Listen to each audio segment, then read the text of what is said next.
Hai, terima kasih untuk teman-teman atau ibu bapak yang tidak skip video ini. Selamat hari yang ke-7 di tahun 2025 untuk kita semua. Jadi saya mengucapkan selamat terkhususnya untuk teman-teman atau ibu bapak yang mungkin mengikuti program baca Alkitab secara kronologis juga. Dari hari yang pertama sampai hari ini, yaitu hari ke-7 secara konsisten. Ataupun teman-teman atau bapak ibu yang telah memiliki program saat teduh pribadi atau program pembacaan Alkitab sendiri dan melakukannya, mengerjakannya secara konsisten. Puji nama Tuhan, kita dapat melangkahkan kaki secara konsisten selangkah demi selangkah demi memperkuat iman kita memasuki tahun ini. Dan untuk teman-teman atau bapak ibu yang saat ini masih bolong-bolong atau bahkan mungkin belum memulai program saat teduh pribadi atau program baca Alkitab secara pribadi, secara serius, saya sungguh-sungguh mengajak teman-teman atau bapak ibu untuk mempertimbangkan untuk memulai hal ini. Fondasi apa lagi yang kita bisa berikan di awal tahun yang akan menjadi penguat selama 360-an hari ke depan selain dari perkataan Tuhan sendiri. Perkataan Tuhan yang sanggup menciptakan, membentuk langit dan bumi ini, bahkan sanggup mengubahkan hati dari banyak orang. Kata-kata dari firman Tuhan yang dari Tuhan sendiri itulah yang sudah tercatat di Alkitab kita, yang sanggup menjadi fondasi yang kuat untuk kita melangkah dalam berbagai bidang kehidupan kita di sepanjang tahun 2025 ini. Jadi saya sungguh mengajak untuk teman-teman atau bapak ibu untuk ayo hari ke-7 start kembali. Tidak ada kata terlambat, khususnya di awal tahun, untuk memulai dan membangun fondasi iman kita dengan firman Tuhan. Jadi video ini untuk yang baru pertama kali bergabung adalah perjalanan ziarah iman saya, yaitu pembacaan Alkitab secara kronologis dalam waktu 1 tahun. Dan hari ini saya membaca dan merefleksikan untuk hari yang ke-7 yang terambil dari kitab Kejadian pasal 21 ayat 8 sampai ayatnya yang ke-34, dan pasal 22, 23, dan 24. Dari beberapa perikop ini, kemungkinan tema yang bagi saya mengena adalah masa depan, iman, dan cinta yang dipertemukan Allah. Mari membahas kata yang pertama, yaitu masa depan. Teman-teman dan ibu bapak, kalau dipikir-pikir, hidup Abraham dan Sarah berubah 180 derajat saat Ishak lahir. Jadi melanjutkan dari pasal yang kemarin, masuk ke pasal 21 ayat 7 sampai 30. Ayat 8 sampai 34, di situ diceritakan bahwa mereka mengadakan pesta untuk Ishak, untuk bayi Ishak yang saat itu masih batita, yang akhirnya dia harus disapi atau artinya dilepaskan dari ketergantungan akan air susu dari ibunya, yaitu Sarah. Jadi akhirnya dia masuk sebagai seorang anak kecil yang harus hidup dalam tanda kutip ya, mendapat makanannya secara mandiri dari makanan yang disediakan dan sebagainya, terlepas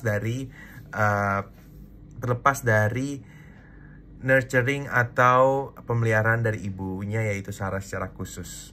Mulai proses pendewasaan sehingga ini membangkitkan sukacita dari Abraham mengadakan pesta. Dan wajar Ismail sebagai kakak saat itu ya bermain-main dengan Ishak yang saat itu masih imut-imutnya.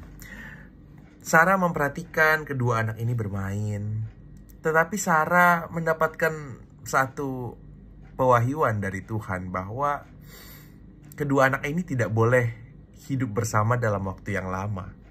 Mungkin seakan-akan ketika Sarah mencoba memberi saran untuk Abraham untuk mengusir Hagar dan Ismail, seakan-akan itu keputusan yang kasar atau yang keras, atau keputusan yang mungkin jahat atau kejam. Mungkin mirip-mirip dengan kisah di Kejadian pasal 16, di mana di pasal 16, 14 tahun sebelumnya Sarah mengusir Hagar. Nah, tetapi di pasal yang ke-21 ini, Walaupun kejadiannya hampir serupa, yaitu Sarah mencoba mengusir Hagar untuk kedua kalinya, tetapi ternyata yang memiliki hati seperti hati Tuhan justru di momen tersebut adalah Sarah. Justru Abraham yang saat itu bingung kenapa Ismail dan Ishak tidak boleh tinggal bersama, kenapa Hagar tidak boleh tinggal bersama dengan mereka. Kondisinya sekarang terbalik. Ketika Sarah telah menerima jawaban atas janji yang Tuhan berikan, seolah-olah hati Sarah bisa lekat dengan hati Tuhan, bisa mengerti apa kemauan Tuhan. Ternyata kemauan Tuhan saat itu juga mirip dengan kemauan Sarah, yaitu bahwa Hagar dan Ismail tidak boleh tinggal bersama dengan Sarah, Abraham, dan juga Ishak. Karena ya mungkin ketika Ishak dan Ismail berbeda umur jauh, kemungkinan Abraham akan di masa depan bisa lebih menganggap Ismail lebih layak, bisa berubah pikiran dengan menganggap Ismail lebih layak mendapatkan mendapatkan inheritance atau warisan dari semua yang dimiliki oleh Abraham, yang seharusnya didapatkan oleh anak kandungnya dengan Sarah, yaitu Ishak. Jadi di momen ini kita bisa melihat bahwa seorang ibu yang mendapatkan jawaban dari Tuhan, terkhususnya jawaban anak, bisa menjadi pribadi yang jauh berbeda, yang jauh lebih lekat dengan Tuhan, jauh lebih mengerti perintah Tuhan. Sangat jauh berbeda ya yang terjadi kepada Sarah di masa lalu dan masa kini. Satu momen dalam hidup seseorang yang membuat seseorang itu sadar bisa membuat seseorang dekat dengan Tuhan. Abraham di momen itu hampir menjadikan Ishak sebagai tujuan utama hidupnya, hampir menjadikan anak-anaknya sebagai tujuan utama hidupnya, tetapi Sarah sudah mengerti hati Tuhan saat itu. Dan puji Tuhan, Abraham di pasal-pasal berikutnya menunjukkan sikap yang jauh lebih matang imannya, dan bahkan menunjukkan satu iman yang luar biasa. Nah, yang pertama saya mau ceritakan adalah tentang Abraham. Abraham sukses menjalin hubungan yang baik dengan bangsa-bangsa di sekitar dari teritori atau wilayah kekuasaannya Abraham. Yang pertama dengan Raja Filistin, yaitu Abimelek. Dan yang kedua adalah ketika, spoiler alert, di pasal ke-23, Sarah harus meninggal dunia terlebih dahulu, mendahului Abraham. Di kedua peristiwa ini, Abraham dapat menjalin hubungan pertemanan, bahkan pertemanannya diberikan perjanjian suci khusus yang akan harusnya terus berlanjut, anak cucu cicit mereka. Jadi seharusnya antara orang Israel dan orang Filistin hubungannya baik, seharusnya ya, karena persahabatan Abraham dan Abimelek. Lalu ketika Sarah meninggal, itulah momen funeral atau pemakaman pertama di Alkitab. Ketika kematian seseorang yang dekat dengan Tuhan diberikan upacara pemakaman dan disaksikan bukan hanya oleh orang-orang Abraham atau pekerja Abraham, tetapi orang-orang dari suku Het, Bani Het juga datang menyaksikan kematian dari Sarah. Mereka memberikan penghormatan terakhir juga. Selain Abraham meraung dan meratap di sana, kita bisa lihat bahwa bahkan orang-orang Het di sana, termasuk yang bernama Efron, anaknya Zofar. Nah itu, mereka rela memberikan gua yang mereka punya. Mereka rela memberikan tempat-tempat yang mereka punya supaya Sarah dan juga someday Abraham bisa memiliki tempat peristirahatan terakhir buat mereka. Bayangkan dia atau Abraham dapat pelan-pelan menghidupi janji yang Tuhan berikan kepadanya, itu menjadi berkat bagi bangsa-bangsa. Dia menjadi berkat untuk pekerjanya, untuk wilayahnya sendiri, tetapi dia bisa menjalin hubungan yang baik dengan bangsa-bangsa di sekitar. Mereka menaruh respek yang sungguh tinggi kepada Abraham saat itu. Bukan hanya karena Abraham dekat dengan Tuhan, tapi karena Abraham tahu memperlakukan sesamanya tanpa harus mengkompromikan kebenaran. Jauh berbeda seperti Abraham di masa yang lalu. Ya, meskipun ada satu hal khusus yang mungkin di bacaan besok akan menjadi satu hal yang akan membuat kita sedikit mengernyitkan dahi begitu. Kenapa ya Abraham melakukannya? Itu di bacaan besok. Tetapi dua hal terakhir yang ingin saya menceritakan adalah tentang iman yang pertama, dan yang kedua adalah cinta. Mari masuk ke iman terlebih dahulu. Di sini di pasal yang ke-22, di salah satu pasal yang paling terkenal di satu Alkitab kita, di mana Abraham diuji imannya oleh Tuhan. Pertama kalinya firman Tuhan menulis dengan spesifik, Tuhan menguji Abraham. Artinya, semua kegagalan Abraham di masa lalu sejak pasal 12 sampai pasal ke-20 itu sebenarnya bukanlah ujian langsung dari Tuhan. Artinya, ada momen-momen di mana seharusnya Abraham tahu melakukan tindakan yang benar, tetapi problem-problem itu muncul karena kecerobohan dan keegoisan dirinya sendiri. Bukan sesuatu yang secara resmi merupakan ujian dari Tuhan. Dan saat Tuhan menguji dengan cara yang sangat wow. Pemilihan kata-kata yang Tuhan berikan saja di pasal ke-22 seperti ini. Abraham, kamu punya anak satu-satunya nih. Dan kamu kan suka beribadah, Abraham. Sekarang, jadikanlah anakmu yang satu-satunya itu, anakmu yang kamu kasihi.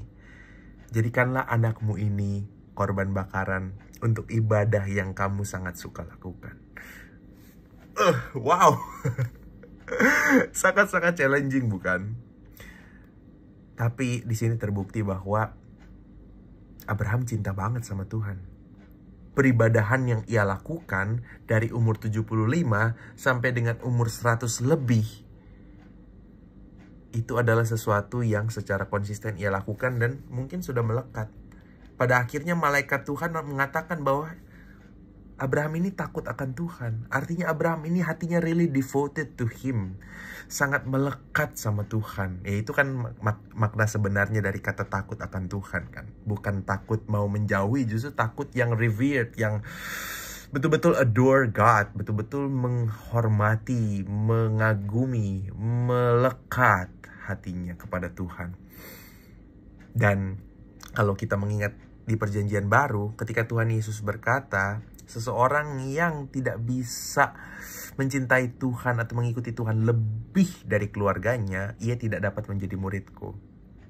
Dan mungkin saja salah satu inspirasi dari ayat tersebut ya adalah dari apa yang dilakukan Abraham.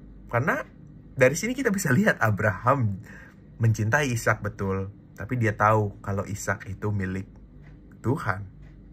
Tuhan yang memberi, Tuhan yang mengambil. Terpujilah nama Tuhan. Tuhan yang memberi Ishak. Ketika Ishak mau dijadikan persembahan, terpujilah nama Tuhan. Ishak pun ia rela berikan. Dan bahkan dari dua perkataan Abraham, kita bisa mengambil kesimpulan bahwa Abraham ini seakan-akan yakin bahwa ketika ia mempersembahkan Ishak, nantinya ketika Ishak meninggal dunia, dibakar di sana, dia dengan perkataan yang ia sampaikan kepada dua pekerjanya, ia bisa yakin bahwa nanti mereka akan pulang bersama-sama dengan Ishak lagi. Artinya, Abraham adalah orang pertama yang percaya akan kebangkitan orang mati. Dan itu nanti yang akan dikonfirmasi oleh kitab Ibrani ribuan tahun berikutnya. Nanti kita akan baca Ibrani, kalau berdasarkan program ini, kemungkinan di bulan Oktober, November, atau Desember. Tetapi Abraham percaya bahwa saat anaknya mati sebagai korban persembahan, anaknya bisa kembali lagi. Ini adalah Abraham yang berbeda dari Abraham yang berkompromi di masa lalu. Ini adalah Abraham yang berbeda dengan Abraham yang berapa kali bisa egois. Ini adalah Abraham yang sungguh cinta Tuhan. Dan mungkin saat itu Ishak diuji juga imannya sebagai seorang anak muda atau anak yang dalam generasi muda. Kita tidak tahu umurnya saat itu. Ada yang bilang remaja, ada yang bilang pemuda, ada yang bilang sudah 20 atau 30 tahunan. Kita tidak tahu. Yang pasti itu masih ya masa-masa produktifnya Ishak. Saat itu mungkin Ishak tidak punya clue atau tidak punya petunjuk dari mana domba ini akan didapatkan. Sedangkan mereka tidak membawa domba dari perjalanan mereka 3 hari sebelumnya. Tetapi ketika Ishak dinyatakan bahwa dirinya lah domba tersebut, Tidak ada kata-kata sama sekali yang ditulis oleh Alkitab. Yang berarti kemungkinan Ishak mengerti cinta ayahnya kepada Tuhan. Dan puji nama Tuhan bahwa Tuhan menggagalkan rencana dari kebulatan hati dari Abraham. Tuhan menyediakan. Jehovah Jireh muncul pertama kali di sana, Bukit Moria, tempat Abraham hampir mempersembahkan Ishak. Disitulah Tuhan menyediakan. Artinya, persembahan terbaik itu ada dua jenis, yaitu hati Abraham yang cinta Tuhan. Dan persembahan kedua yang jauh lebih baik daripada hati Abraham adalah sesuatu yang disediakan Tuhan. Kalau di zaman dahulu yang disediakan Tuhan adalah satu domba yang menggantikan Ishak. Dan kita tahu ribuan tahun kemudian, alias 2000 yang tahun sebelum zaman kita, ada anak domba Allah yang menghapus dosa dunia, yang diberikan menggantikan saya dan teman-teman, dan menggantikan Bapak Ibu Saudara-saudari, yaitu Tuhan kita Yesus Kristus. Dan akhirnya setelah peristiwa itu selesai, Sarah Tuhan panggil pulang. Tibalah bagi Abraham yang sudah tua, ingin supaya generasinya yang berikutnya, yaitu Ishak, memiliki keturunan ya yang sebelum itu harus didahului dengan keberadaan anaknya yang seharusnya mendapatkan keturunan. Dan Abraham mengerti bagaimana keturunan ini tidak boleh dicampurkan dengan keturunan yang lain, at least di generasinya dia. Yaitu Abraham tahu bahwa ada kemungkinan di keluarga dari Abraham akan ada jodoh yang Tuhan hadirkan untuk Ishak. Dan teman-teman, Bapak Ibu, kisah di pasal 24 ini adalah kisah dengan sejauh ini ayat terpanjang yang saya baca selama ini, dari Kejadian pasal 1 sampai Kejadian pasal 24. Kayaknya yang 24 ini pasal yang paling panjang. Mood cerita atau cara penceritaan dari firman Tuhan sejak pasal 24 ke atas itu kayaknya akan mulai jauh berbeda. Khususnya di pasal 24 ini, karena Tuhan mau loh menceritakan secara detail yang terjadi, mulai dari si pencari jodoh, yaitu kepala pekerja dari rumah Abraham, yang mana kita tahu imannya dari kepala rumah Abraham ini, iman yang sederhana tapi imannya yang sungguh bergantung. Dia mungkin tidak begitu dekat dengan Tuhan Allah, tetapi dia yakin kalau apa yang disembah, siapa yang disembah oleh Abraham, masternya, tuannya, itu adalah Allah yang sanggup dipercaya. Jadi walaupun imannya dari si pencari jodoh ini iman yang sederhana, tapi iman itu dijawab sama Tuhan. Apa yang dia lihat, siapa yang dia lihat muncul dan menolong dia untuk membagikan air untuk dirinya, untuk unta-untanya ketika dia dan timnya melakukan perjalanan yang jauh untuk mencari jodoh bagi Ishak. Tuhan jawab doanya. Tuhan hadirkan Ribka. Tuhan hadirkan seseorang dari keturunan adik atau kakaknya Abraham, saudaranya Abraham, yaitu Nahor. Nahor melahirkan Betuel. Betuel melahirkan, memperanakan Ribka. Dan ya puji Tuhan, kalau memang itu jodoh yang Tuhan berikan, maka jalannya juga akan mulus. Yaitu ketika Ribka ternyata, kita tidak tahu apa isi hati Ribka saat itu, tapi ya kemungkinan juga Ribka sedang menunggu siapa yang akan meminang dia saat itu. Dan ternyata ia pun termasuk dengan saudaranya Laban, juga ayahnya Betuel. Ya mereka adalah tipe orang yang juga dapat tunduk pada perintah Tuhan saat itu. Kita tidak tahu bagaimana relasi mereka dengan Tuhan, tetapi yang pasti mereka mau tunduk pada apa yang Tuhan telah nyatakan kepada saudara jauh mereka, yaitu Abraham.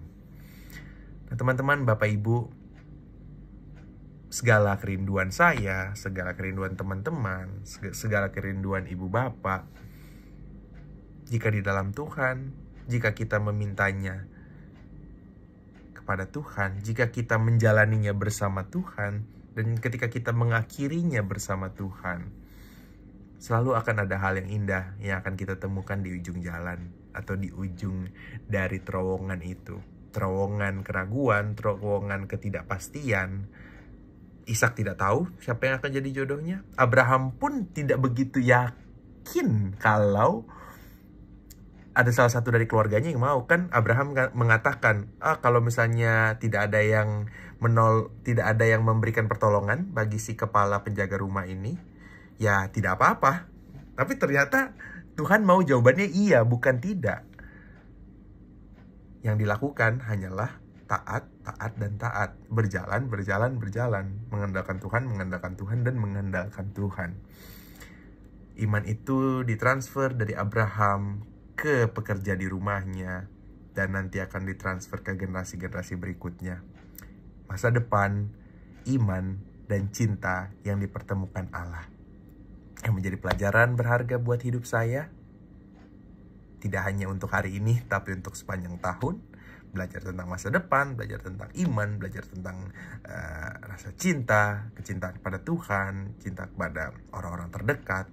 Dan kiranya itu juga menjadi pelajaran dan juga refleksi hidup, penguat hidup, iman, penambahan iman bagi teman-teman dan juga ibu bapak. Mungkin beberapa hal itu saja yang bisa saya bagikan. Terima kasih dan Tuhan Yesus memberkati.